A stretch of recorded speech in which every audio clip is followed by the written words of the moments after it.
Part 2. What the hell is the matter with you? Stop meowing at me! I was so horrified by whatever was about to happen next. Then the glitching of the screen got worse and uncontrollable. Eventually froze, locking up the whole computer and forcing it to crash.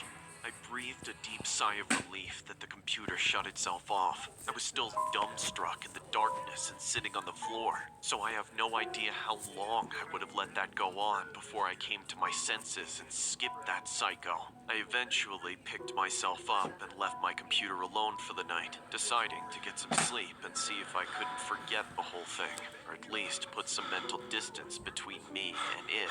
It was difficult to get to sleep after being so shaken up, but I did get there after calming down for a little while. The next morning, things almost seemed alright. I could still vividly remember the strangeness of the cat man, his annoying meowing and corpse-like appearance, but other than that, everything seemed normal. That was, until I stood in front of the mirror before stepping into the shower and noticed the deep cat scratches all over my body.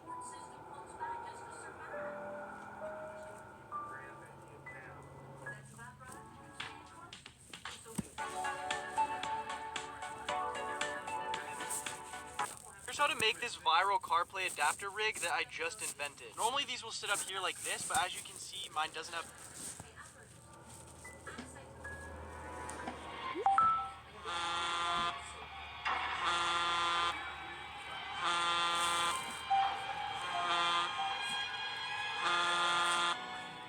In my freshman year of college, I still lived with my mom. It was a small house in Fontana, California, near where I went to school. I didn't need to live in a dorm to get to know everybody in my classes. That's what things like Instagram were for, and I was upping my popularity by letting all the people I met at school follow me. I kept my profile up to date with posts and stories every day, taking selfies from pretty much everywhere I went, whether I was at the movies, at a fast food place, in class, or even at home. That's just what everyone was doing, and I didn't want to alienate myself, but that's when I would soon regret that decision. One evening, after a long day of classes, I got home and did my usual routine of studying and having dinner with my mom. I eventually got into bed, ready to pass out. That was when I heard my phone buzz on the nightstand, right as I was on the verge of falling asleep. I figured it was probably nothing, but I reached over and checked the notification, just in case it was a text from someone important. Unfortunately, it wasn't. It was just Instagram letting me know that I had another new follower. I was groggy and could barely read the username, but it was something like @JonathanW, and then a bunch of random numbers and characters. That, and the fact that they didn't have a profile picture, made it clear that this was not somebody who went to school with me. My curiosity led me to check out his page, and so I did. I could see that he was following hundreds of accounts but didn't have a single follower of his own. There wasn't even a bio or a link to anything. However, there were a few posts on his account. As I began scrolling, I noticed all the posts were of the same thing, a confusingly close-up shot of some kind of cotton upholstery stapled onto wood planks, like he was some kind of construction worker. The only difference between any of them was that it looked like some of them were taken at night, while others were taken from the daytime. I figured the account was either just some bot or maybe some random weirdo, so I put down my phone and tried to go back to sleep. Not even a minute later, my phone buzzed again. This time when I checked, it was a DM from the same guy that read, "Hey baby." I immediately realized that it wasn't a bot, but an actual person. I decided to respond back with, "Who's this?" Admittedly, replying to him wasn't the best idea, but I wasn't thinking about the fact that he would be able to see when I read his messages after that. However, after a few minutes, he didn't respond with anything, so I put my phone down again and tried to get some sleep. I was just starting to doze off when I heard my phone.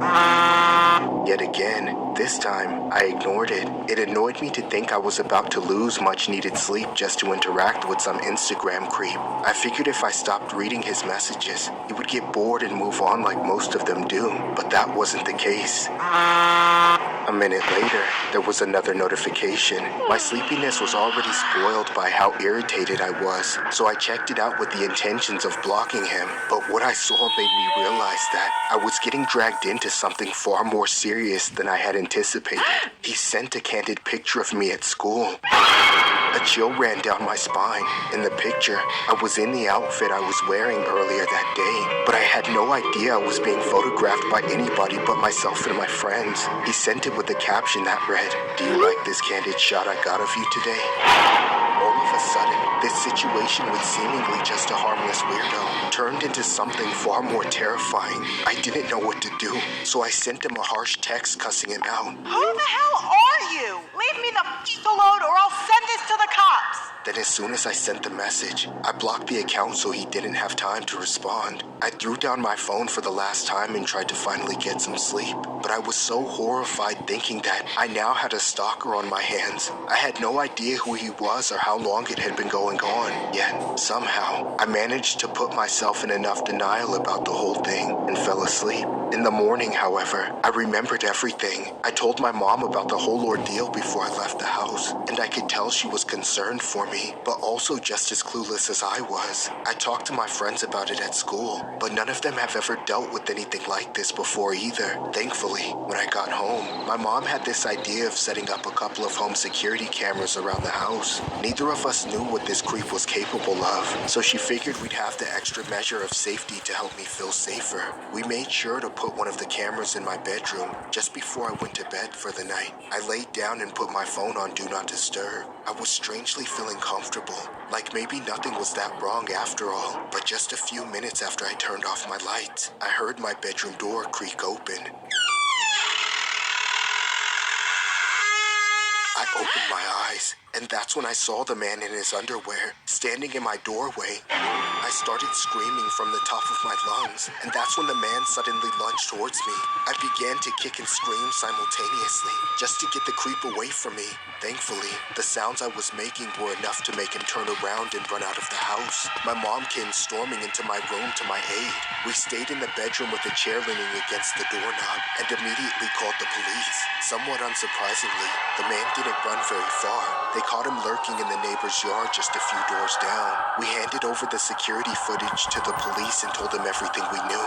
And after a few days of investigating, we got the story they were able to put together. The man who snuck into my room was the same one who had been stalking me at school. He had developed an obsession over me and started taking pictures of me on campus, and then eventually started following me home. But the part that terrifies me the most was how he was never a construction worker. Those confusing pictures of wooden planks were just photos he took underneath my bed while I was sleeping in it. He had been sneaking into my house and hiding under my bed for weeks. All I know is that I'll always be on guard whenever a stranger sends me a DM or adds me on Instagram. I'm always paranoid if it's that guy again.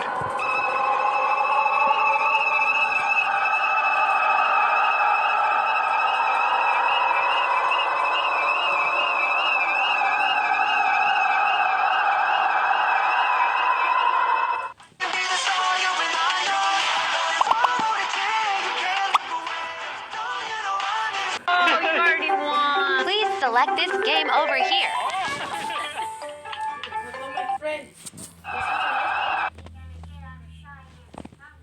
Bye, guys.